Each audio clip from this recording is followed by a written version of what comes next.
मुंह के लगाम बउआ कारिख महाराज कमला में छोड़लन हा ऐसन डूबी रमल घोड़ा मारलन गंगा बीच धार से इंद्र कबिला इंद्रासन में चल गया देवता सबसे शुभ बर वरदान आशीर्वाद हुआ जाके लेलन सब इंद्र कबिला इंद्रासन के देवता से कहलन कि हो बाबा कामर में बड़ा बड़ा नैना मैना जोगिन बसैया एगो लड़किया के लेके हम कामर देश राज जा रही है सब कोई हमरा सहारा सहायता करी कि अपन राजा महाराजा के ज्योतिष राजा के बोनी सहार छोड़ा के हम ले आवाई देवता सबसे बड़ वरदान लेके फिर रमल घोड़ा तुरंत वापस आ जा ले गंगा किनार से रमल घोड़ा बउआ कारिख महाराज राजपुर ले जाई छान आ राजपुर ले जाके माई सती से की कहै छान कैसे माई सती से बड़ वरदान लेके इंद्र कबिला से बउआ कमर देश राज जइहन बाबा कारिख महाराज रमल घोड़ा बछेरा कैसे बउआ कहलन हाथ करवा ता जोरले कलौता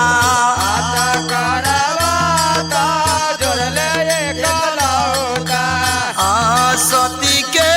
चरनिया पर गिरैया सती के चरनिया पर गिरैया लड़का करैया चरनिया के पर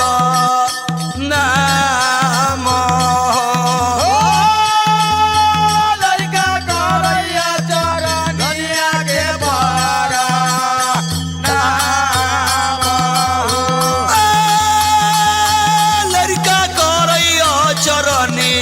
के बहर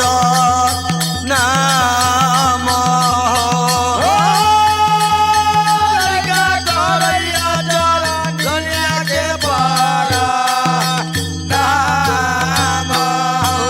बउआ सुने के राजपरोल में रमल बछेरा बाबा कारिख महाराज माई सती से चरण के झुक झुक के प्रणाम कैलन आशीष आशीर्वाद लेलन राजबौली से बाबा कारिख महाराज रमल बछेरा रमल घोड़ा अब देश का महाराज कैसे चली कैसे बाबा कहलन उस समय आए बाबा राजपरौली से कामर देश राज जाए खातिर की लीला करे आता लड़का रूपा छोड़ैया दुलरुआ आता लड़का रूपा छोड़ैया दुलरुआ लड़का रूपा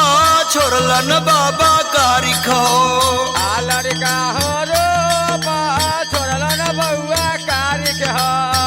साधु हो भेसबा नयलन दुलरुआ साधु हो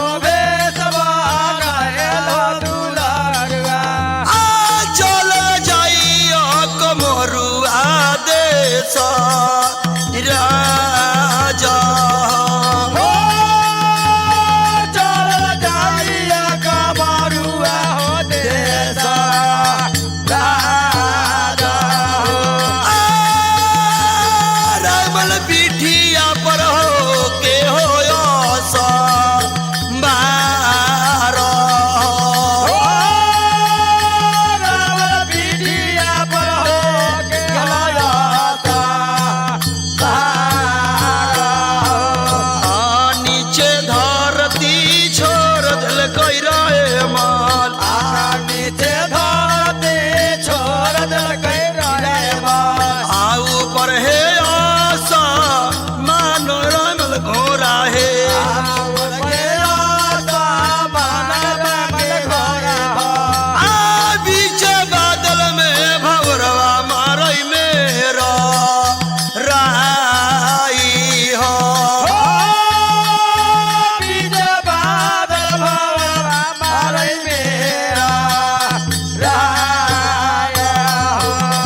लड़का रूप छोड़ दिलन बउआ कारिक महाराज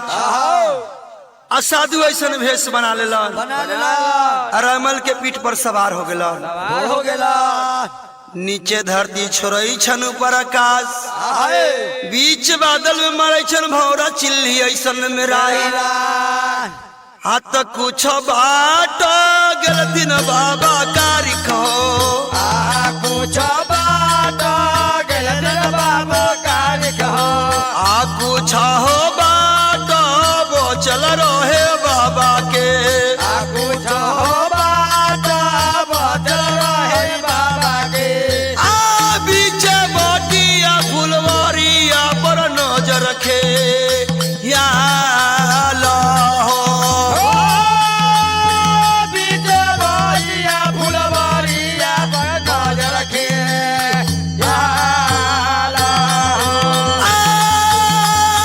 बीच बटिया फुलवारिया पर नजर रखे या बीच बटिया फुलवारिया पर नजर रखे 14 बीघा अंदुल मलिया के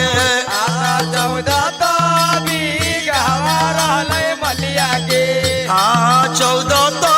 बीघा अंदुल मलिया के 14 बीघा मलिया के आ सुखल हो फूल बरिया रोहई बाबा हो आसु फल हो भोला बढ़िया रहे बाबा हो आ सुखल रोहई दो नवाहे फूल बारी हो सुखल है नवो नवा भोला बारी हो आ सुखल रोहई दो नवाहे फूल बारी है सुखल है नवो नवा भोला बारी हो बाबा सुन के जब कामर देश राज की यात्रा बाबा कारिक महाराज रमल घोड़ा के पीठ पर सवार होके कर दिलन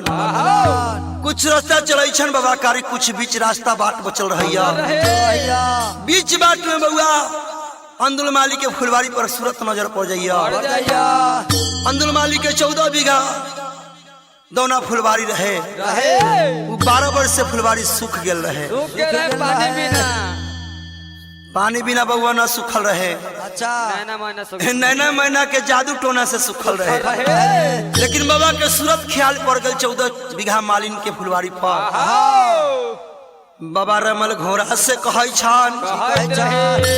रमल घोड़ा के लगाम खींच दै छान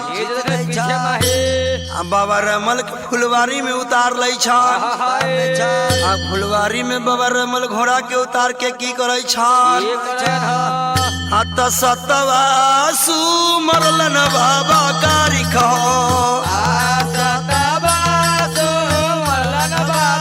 आ मैला के जाल फैलन फूल बरिया में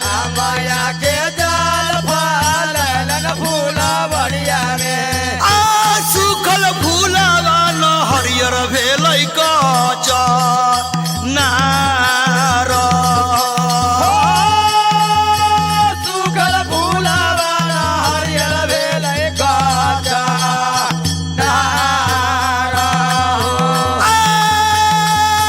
सुखल फूलवा न हरियर भेलै कच नार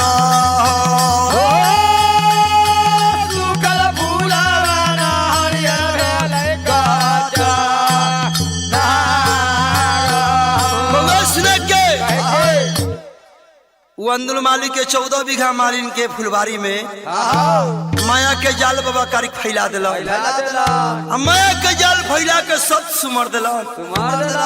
असत सुमर के सुखल फुलवारी के हरियर कचनार जब फुलवारी हरियर कचनार हो जाए अंदुल माली के तो उस समय खिड़की झरोखा से मालिन के पुतो रहे कैसे देखै रहन कैसे देखैत रहन कैसे मालिन देखै छन कैसे देखै छन हाथ खिड़की धरो का धैले मालिन है आखिर के धारो का धैले मालिन है खिड़की धरो का धैले मालिन है आखिर के धारो का धैले मालिन है परलई नजरिया मोलिनिया के परलई नजरिया मोलिनिया के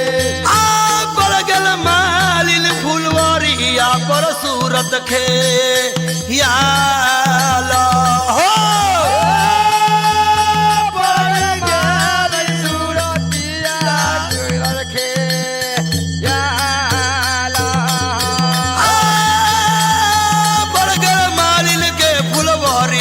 पर सूरत खे याल मालिन के सूरतिया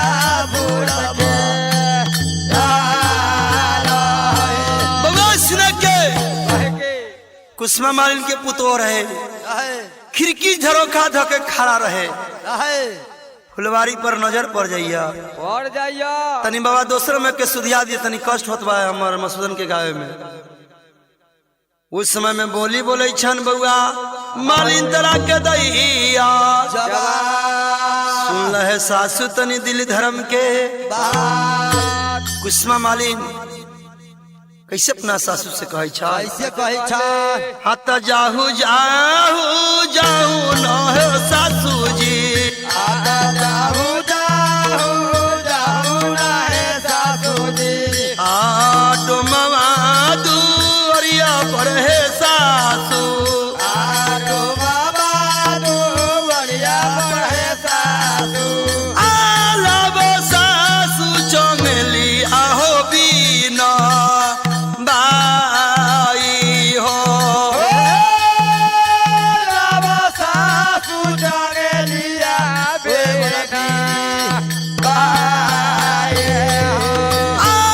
आलब सासू न चंगलिया हो बीना बाई हो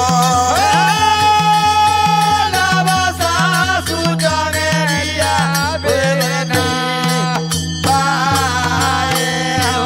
मालिन बउआ अपन सास से कहलन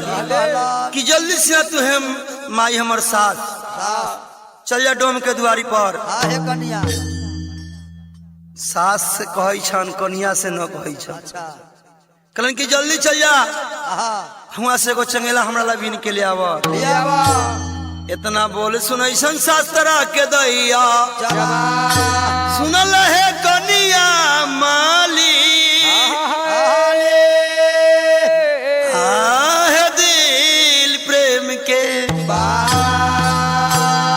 हाथ कौन ऐसन जरूरी ना पुतोहिया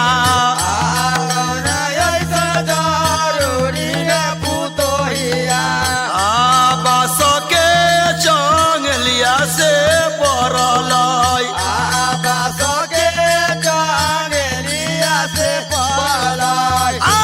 काला लई चंगलिया हो बीना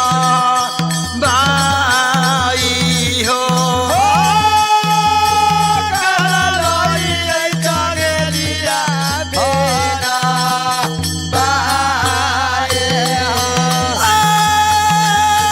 काला लइयो न चंगली या हो बीना बाई हो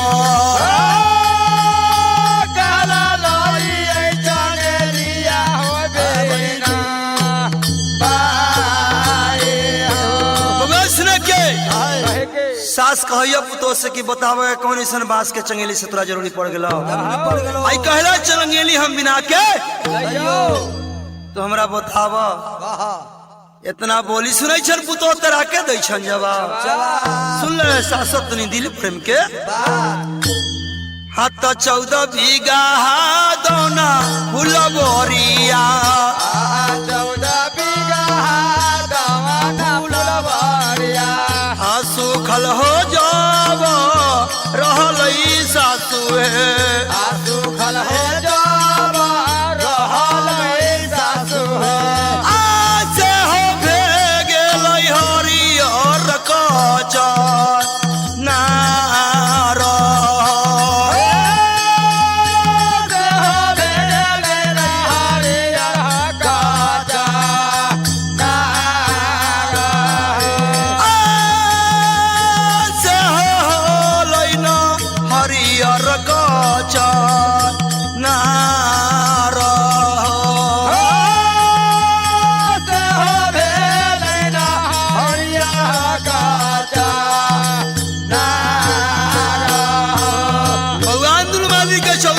फुलवारी दौना जे 12 बड़ी से सुखल है बाबा सत सुमर के हरियर का चिनार कर दिलन अब दौना फुलवारी में मालिन जाई छान आ की करई छान अत दौना फुलवरिया में मोलिनिया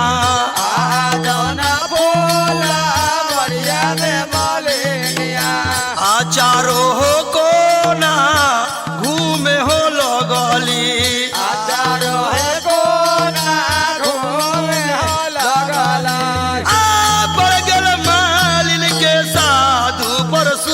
खे याल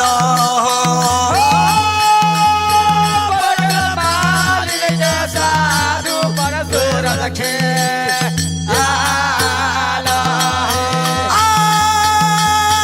बड़गल मालिन के साधु पर सूरत खे याल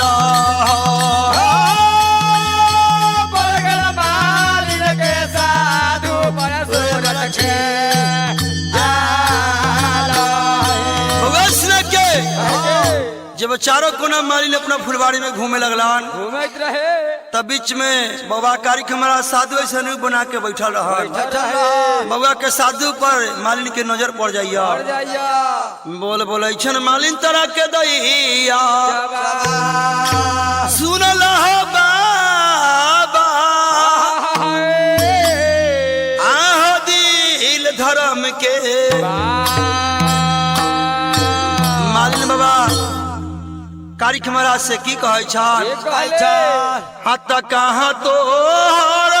घर साधु बाबा हो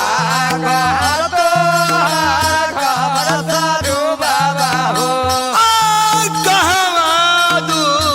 ओरिया हो बाबा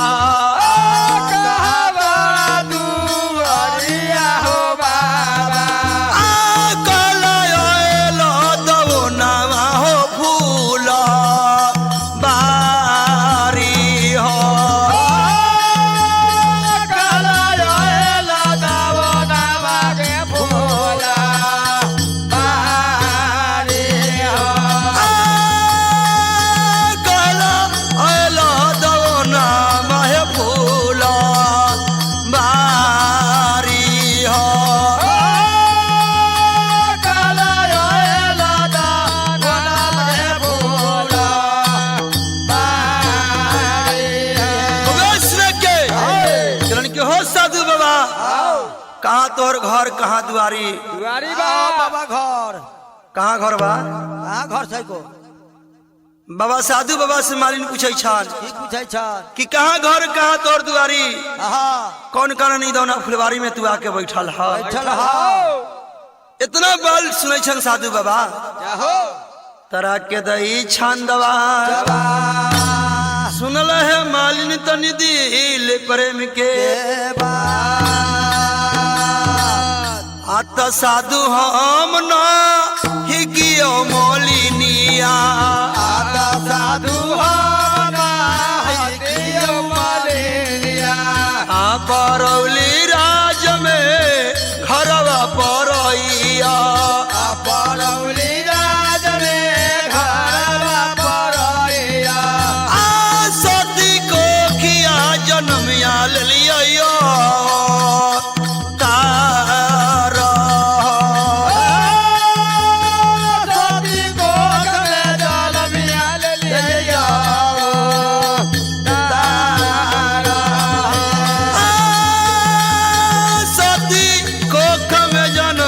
लिया तारा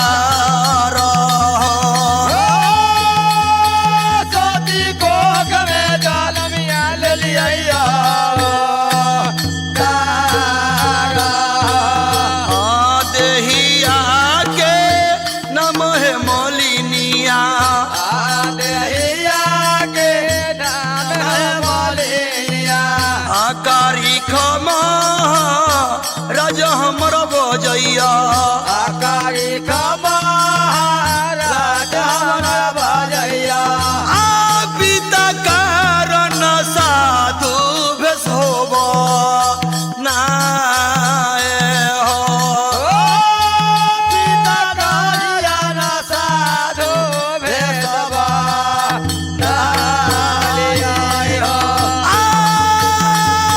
पिता कारण साधु भेष होबो न लियाई हो पिता कारण साधु भेषवा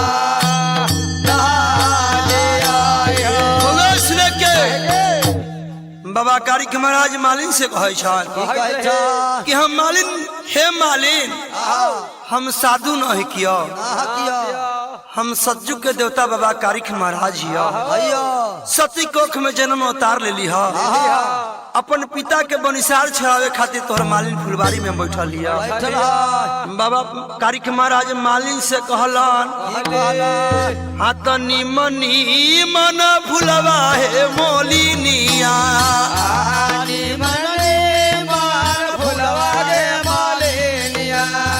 फुलवरिया से न लोहा नहे मालिन फुलवरिया से लोरिया के मालिन आयरवा गेरुआ न दहु मालिन बा नाई हो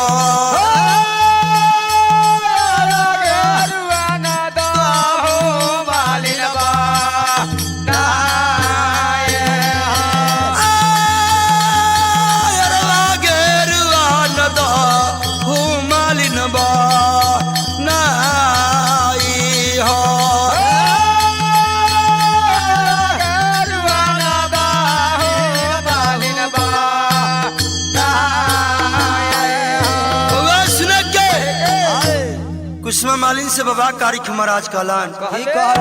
कि निमन निमन फूल है मालिन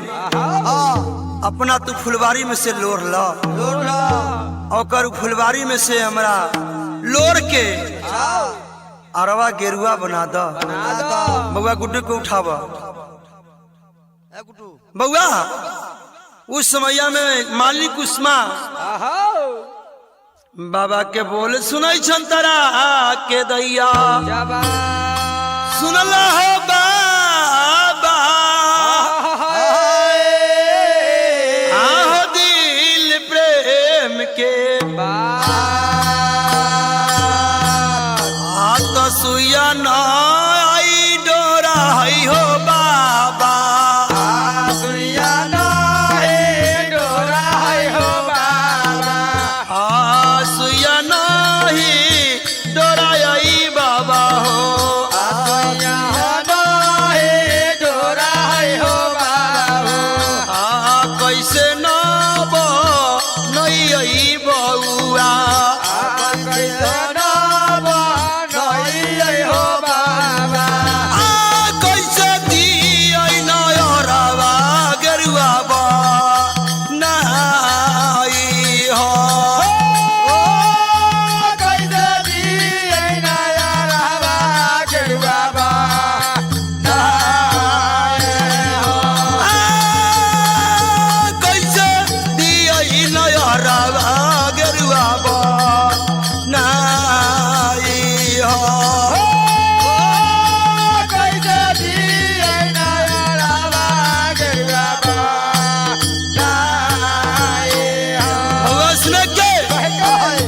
उदौना फुलवारी में कुसुमा मालिन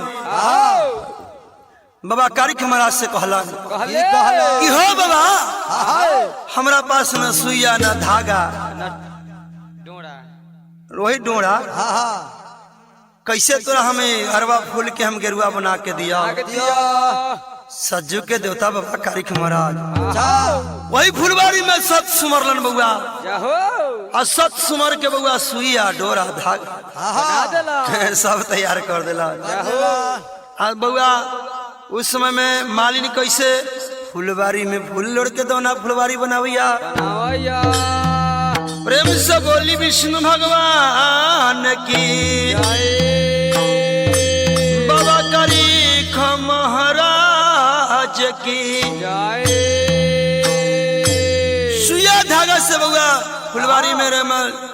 कुसमा मालिन अरबा फूल के गेरुआ बना के रमल घोड़ा के पहना दैया, रमल घोड़ा के पहना दे छान। तब बाबा कारिक महाराज रमल घोड़ा की करे छान। हाथ दोन फूला बरिया से न बाबा हो,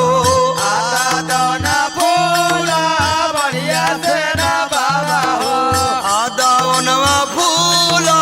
बरिया से कारिक हो,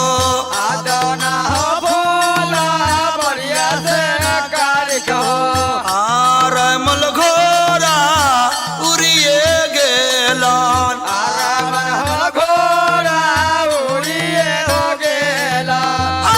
चलल जाइया कमरुआ हो देसा राजा, चलल जाइया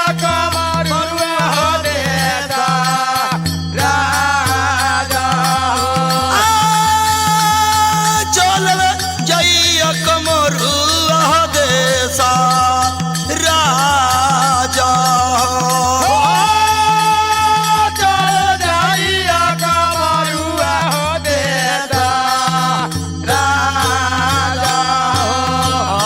घरी के चलल बाबा कारिक के,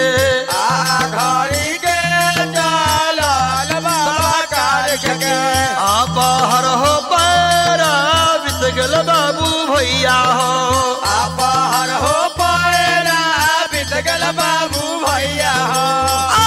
बल के झूमल कमरुआ के हो से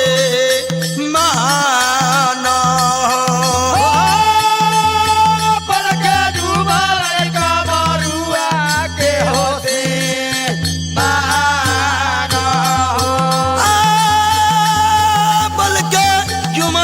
कमरुआ के से माना हो।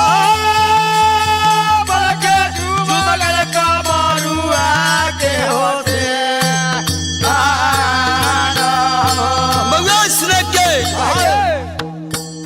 बाबा कारिक महाराज घड़ी पलक में दौना फुलवारी से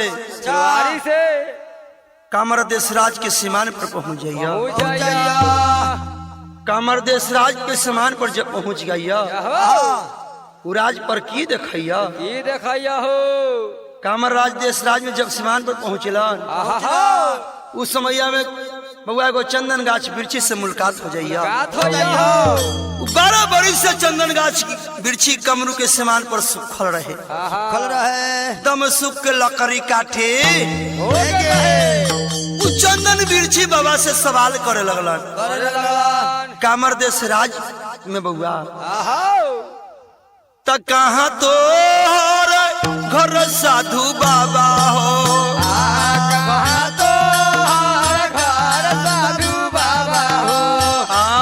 कहवा दू अरियन जोगी हो,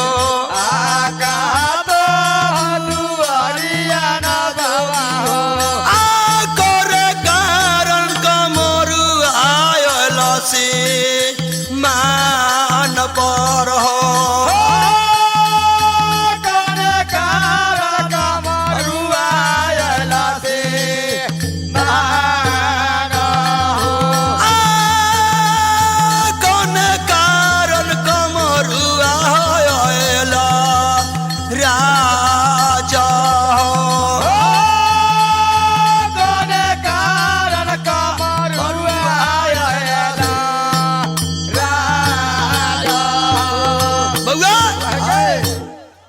कामरू के सीमान पर चंदन गाछ बिरछी जब 12 बरस से सूख के लकड़ी हो गल रहे,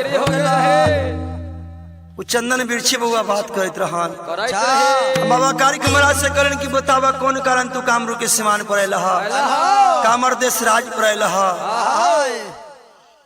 बउआ इतना बोले सुनाई छान, चंदन बिरछी से तरतर करई छान जवाब। सुन ले चंदन बिरछी तनी दिल प्रेम के, चंदन बिरछी से पहले बाबा कारिक महाराज पूछे लगला कहलन कि हमर घर राजपुरी राज में है, पिता के कारण हम राज कामर में आयल बानी। आयल बानी जब इतना बोल सुने छन तो बुआ उस समय में चंदन बिरछी से कामर देशराज के सिवान पर बाबा कारिक महाराज की कहैया हाथ कौन ऐसन पिलुआ है गौरवा कौन ऐसन पिलुआ गौरवा जर तोहरा लगल बिरिछिया जर तोरा लगल बिरिछिया सुख के न भेल पते झार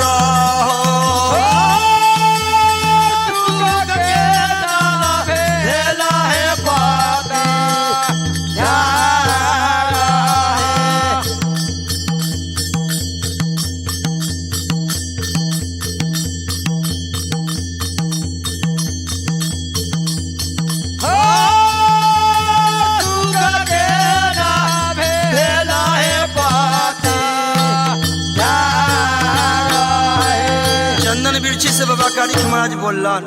रहे कौन ऐसा पिलुआ तोरा जड़ में गरार में लग गलो कि तू सूख के पत्ते पत्ते झाड़ हो गल कामर जब इतना बोले सुनाई छन चंदन बिरछी कामर रास में करे छन जवाब उस समय में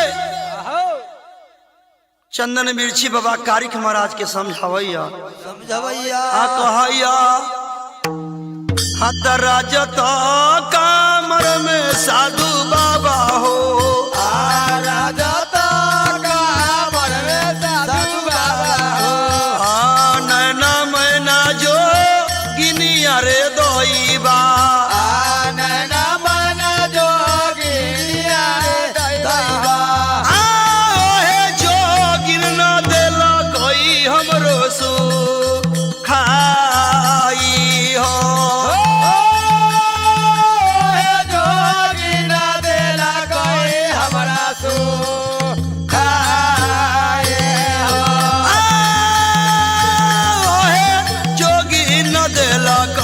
हमरो सो खाई हो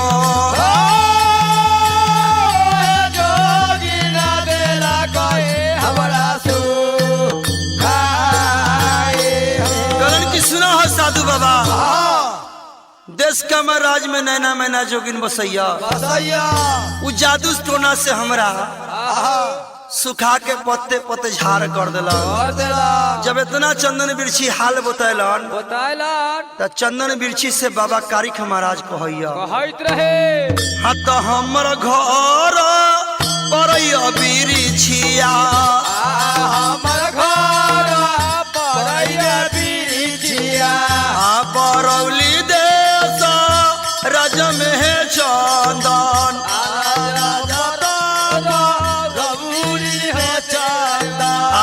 परौली देश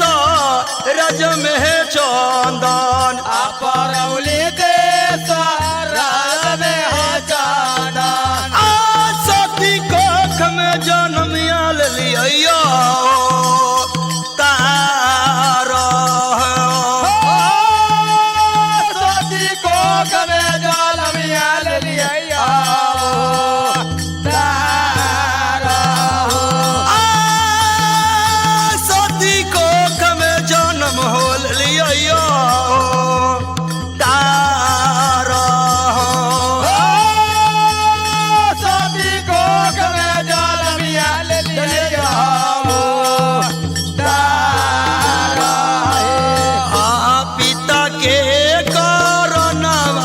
चंदन है पिता के कारण चंदन है साधु रूप नलियई चंदन है साधु रूप नलियई चंदन है करे अलियई जोगिनिया से मूला कात हो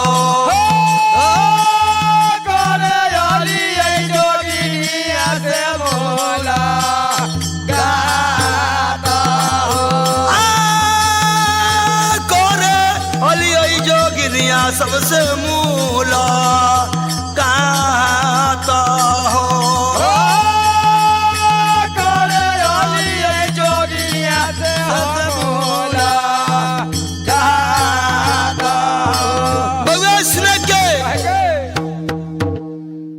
ज्योतिष महाराज के बनिसार के कथा है बउआ। अब बाबा महाराज कारिक महाराज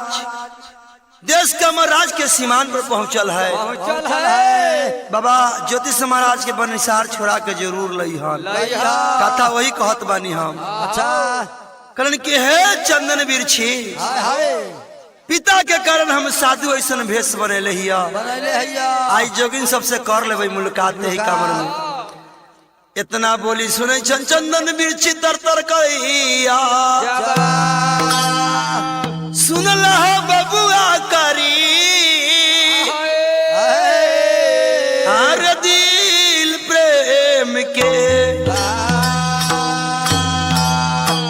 बाबा कारिक महाराज से चंदन बिरछी कामरू के सीमान पर कहैया हाथ घूम के तो चल जा बउआ कारिक हो। घूम के तो चल जा बउआ कारिक हो। आया अपन हो घर दू ओरिया लोरी काला। आया अपन हो घर दू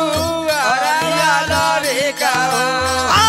जोगिन रखो तब कमरुआ में हो बनी सारो हो। जोगिन रखो तब कमरुआ में बनी सारो हो। जोगिन रखो तो कमरुआ में हो बनी सारो हो।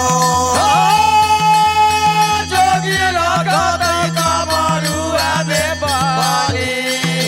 सारो हो। बगस के कामरू के सीमान पर चंदन बिरछी बउआ कारिक महाराज के बहुत समझावे छान। समझावत रहे कारण के हो लड़का आहो घूम के चल जा तू अपन देश राज में। वापस हो जाओ वापस चल जाने तो तोरो कामर देश राज में नैना मैना जोगनी बनिसार रख लेता। रख ले तो भेड़ा बना के बउआ कारिक महाराज से चंदन बिरछी कैसे कहैया कैसे कहले भैया हत सात सौ मुनि नर दैवा। आजा तो सारे मुनि रहे दैवा। आ विरोधूप सब अयल रे दैवा। बीरा धूप साये हो दैवा। आ जोगिन रखल कमरुआ में हो बनी सारो हो। जोगिन रखल कमरुआ में बनी सारो हो। आ जोगिन रखल कमरुआ में बनी सारो हो।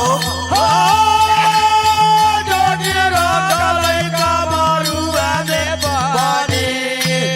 सारो हो। भगवान सुन के कह के